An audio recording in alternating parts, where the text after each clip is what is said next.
जी अस्सलाम वालेकुम। इन पेज के हवाले से हम लेक्चर ले रहे थे। आज हमारा इन पेज के हवाले से दूसरा लेक्चर है। लास्ट लेक्चर में हमने इन पेज की शीट को ओपन करना और न्यू डॉक्यूमेंट को डिस्प्ले करना और फुल फाइनल उसको खोलकर रेडी करना था। आज हम इन पेज की फ़ाइल को सेव करने का तरीका सीखेंगे कि इन पेज की फ़ाइल को कैसे सेव किया जाता है। तो ये जैसा कि हमारी इन पेज की फ़ाइल है और इस इन पेज की फ़ाइल पे कंट्रोल एस, जैसे हम पहले भी सेव करते थे, कंट्रोल एस करेंगे तो ये हमारा सेविंग मोड ओपन हो चुका है सेव डॉक्यूमेंट के लिए। अच्छा, इसमें सेव करने के कुछ स्टेप्स हैं।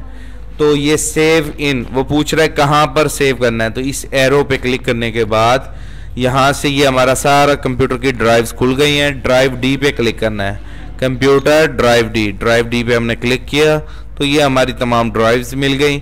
अगर आपने किसी के फोल्डर में सेव करना है, जैसे कि ये मेरा अली रज़ा के नाम से फोल्डर है, इस पर डबल क्लिक करें तो ये हमारा फोल्डर भी ओपन हो चुका है।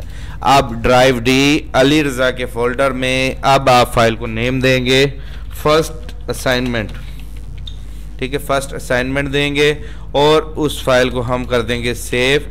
और ये अब हमने सेव की तो ये फर्स्ट असाइनमेंट के नाम से हमारी कंप्यूटर में फ़ाइल सेव हो गई। जैसा कि मैं आपको दिखा भी सकता हूँ, my computer drive D Ali Raza का फोल्डर और उसके अंदर ये पाकिस्तान के झंडे वाली फ़ाइल जो है फर्स्ट असाइनमेंट, ठीक है, फर्स्ट असाइनमेंट के नाम से।